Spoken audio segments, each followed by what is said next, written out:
বিসমিল্লাহির রহমানির রহিম। আসসালামু আলাইকুম দর্শক শ্রোতা, আশা করি সবাই ভালো আছেন। আমি আল্লাহর রহমতে আপনার দোয়ায় ভালো আছি। সারা দেশে একটা কোটা সংস্কার আন্দোলন চলছে, সে বিষয়ে কিছু কথা বলবো, আশা করি আমাদের সঙ্গে থাকবেন। আমার আপনার ভিন্ন মত থাকতে পারে, এটা স্বাভাবিক বিষয়। আমরা অন্যকে ভিন্ন মতকে সম্মান প্রদর্শন করি। কোটা, দেশের বেশিরভাগ মানুষ কোটা সংস্কারের পক্ষে কেন আমি যদি বলি, আমার দৃষ্টিতে বলি, 100 জন চাকরি পাবে, সেখানে 56 জন হলো কোটার মধ্যে পাবে। এটা অতিরিক্ত। মুক্তিযুদ্ধ কোটা থাকবে, কিন্তু পার্সেন্টেজ কমাইতে হবে। নারী কোটা থাকবে, পার্সেন্টেজ কমাইতে হবে। প্রতিবন্ধী কোটাও থাকবে, মাসবি থাকবে। এখন মুক্তিযুদ্ধকে আমরা সম্মান করি, সবাই মুক্তিযোদ্ধার পক্ষে। বাংলাদেশ স্বাধীন হয়েছে, আলহামদুলিল্লাহ, খুব ভালো। যারা মুক্তিযোদ্ধা করছেন, মুক্তিযুদ্ধকে সহযোগিতা করছেন, তাদের সম্মান করি। রাষ্ট্র তাদেরকে সম্মান করে বা সম্মানই দেয়। অনেকে প্রাণ দিচ্ছেন, অনেকে আহত হয়েছে, আলহামদুলিল্লাহ, খুব ভালো। তারা দেশের জন্য প্রাণ দিচ্ছেন। এখন আল্লাহ না করুক, এখন যদি কোনো দেশের ক্রাইসিস হয়, এখন কিন্তু প্রচুর মানুষ মুক্তিযোদ্ধা করবে। এর অর্থ এই নয় যে আমরা ওই দেশের জন্য কাজ করে সারা জীবন ওই ফ্যাসিলিটি চাবো আর কি, পাবো বা চাবো।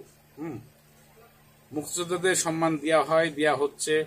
তাদের ছেলে মেয়েরা অনেকে জব করে, চাকরি করে, পায়, আলহামদুলিল্লাহ। তাদের নাতিপুতিদের কোটার মাধ্যমে চাকরি পাইতে হবে এর কোনো মানে নাই।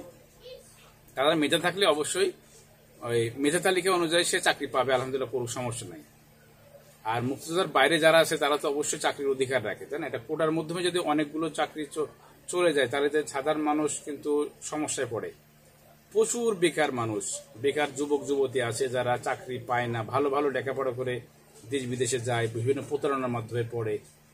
এখন এটা আমাদের রাষ্ট্রেরও বোঝা উচিত, আমাদের মহামান্য হাইকোর্টেরও বোঝা উচিত। আসলে জনগণের আকাঙ্ক্ষা অনুযায়ী রাষ্ট্রের আইন হওয়া উচিত, জনগণের আকাঙ্ক্ষা অনুযায়ী হাইকোর্টের রায় হওয়া উচিত, যেটা ন্যায্য সেটাই হওয়া উচিত। মুক্তিযোদ্ধার বয়স হলো 53 বছর হলো, সম্মানিত মুক্তিযোদ্ধাদের সম্মানী দেওয়া হয়, যথেষ্ট পরিমাণ সম্মানী দেওয়া, বাড়ি করে দিয়েছে, খুব ভালো, আলহামদুলিল্লাহ, ভালো। অবশ্যই সাপোর্ট করি, কিন্তু তাদের সন্তানরা অনেকে জব করছে।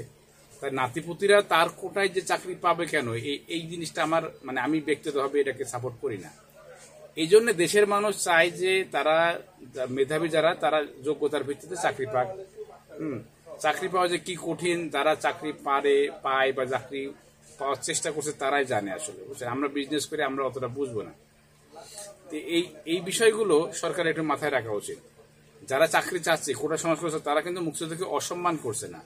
তারা চাচ্ছে যে অবশ্যই মুক্তিযোদ্ধার চাকরি কোটা হবে, কিন্তু পরিমাণ কমাইতে হবে। এটা হলো বিষয়, যে সাধারণ মানুষ, সাধারণ গরিব ধনী যাই হোক বলেন, তারা যেন সরকারি চাকরি পায়। ধনী ব্যক্তিরা কিন্তু, যারা কিন্তু ধনী শিল্পপতি, তারা কিন্তু সরকারি চাকরির আশা করে না। সরকারি চাকরির আশা করে কেরা? নিম্নবিত্ত, মধ্যবিত্ত, নিম্ন মধ্যবিত্ত, এই ধরনের ফ্যামিলিগুলো সরকারি চাকরির আশাটা করে। আশা করার দোষ নেই, রাষ্ট্রে সে নাগরিক, রাষ্ট্রের একটা জব করবে, এটা স্বাভাবিক বিষয়, আলহামদুলিল্লাহ, ভালো। এই জন্যে এই যে 6-7টা প্রাণ চলে গেল, অনেকে আহত হলো, অনেকে নিহত হলো, এটা কিন্তু অনেক খুব কষ্টদায়ক বিষয়। সবাই কিন্তু আমাদের দেশের নাগরিক, সবারই ভাই বোন পরিবার আছে, খুবই কষ্টের একটা বিষয়। এই যে লক্ষ লক্ষ গাড়ি চলছে না, গাড়িতে মনে করেন যে হলো শ্রমিকদের কষ্ট, ব্যবসা বাণিজ্যের কষ্ট। এখন ব্যবসা বাণিজ্যের কিন্তু অনেক খরচ। একটা দোকান যদি 1-2 দিন বন্ধ থাকে না, অনেক দোকান ভাড়ার খরচ, ম্যানেজারদের খরচ, প্রচুর খরচ।